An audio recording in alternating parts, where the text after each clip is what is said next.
ఆయన జపించినప్పటికీ కూడా ఆయన చెప్పిన ఆత్మ ఉద్దేశం ఏదైతే ఉందో దాన్ని మనమందరం ఈ రోజు కూడా అనుసరిస్తూ ఉన్నాం. ఆయన ఇచ్చిన బోధనలు ఈ రోజు కూడా మనందరం అర్థం చేసుకుంటూ ఉన్నాం. అలాగే ఆధ్యాత్మిక ఎందరో మనం ఈ రోజు కూడా గుర్తు చేసుకుంటూ ఉన్నాం.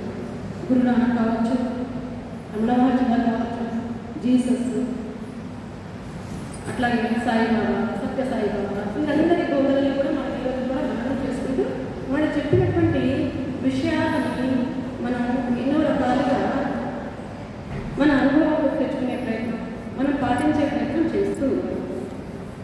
కాబట్టి మనం ఇక్కడ గుర్తుంచుకోవాల్సిన విషయం ఏంటి, మనం ఒక గొప్ప మార్గంలో ఉన్నాము, ఒక గొప్ప మార్గానికి వచ్చాము.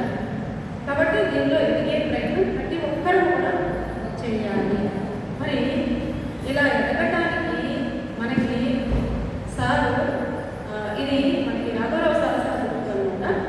దీంట్లో 7 స్టెప్స్ పెట్టారు సార్. మొదటిది అభ్యాసం, రెండవది నిబంధనలను పాటించాలి,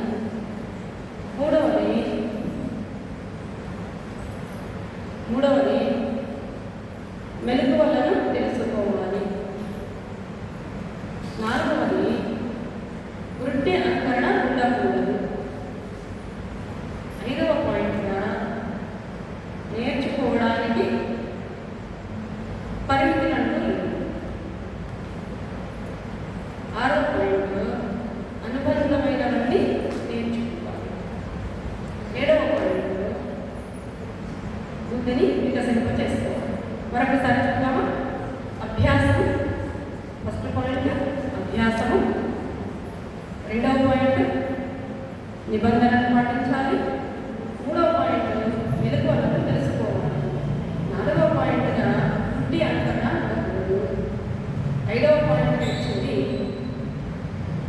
నేర్చుకోవడానికి పరిమితులు లేవు, 6వ పాయింట్గా అనుబంధమైనవన్నీ కూడా నేర్చుకోవాలి, 7వ పాయింట్గా చివరి పాయింట్ నేర్చుకునేటువంటి బుద్ధిని వికసింప చేసుకోవాలి. మరి ఒక పదాన్ని విశ్లేషించుకుందాం. మొదటి పాయింట్ అభ్యాసం. ఏ రంగం తీసుకున్నా కూడా విశిష్టమైన అభ్యాసం చేసినప్పుడే దాంట్లో మనం అనుకున్న స్థాయిని చేరుకోగలుగుతాం, ఎదగలుగుతాం.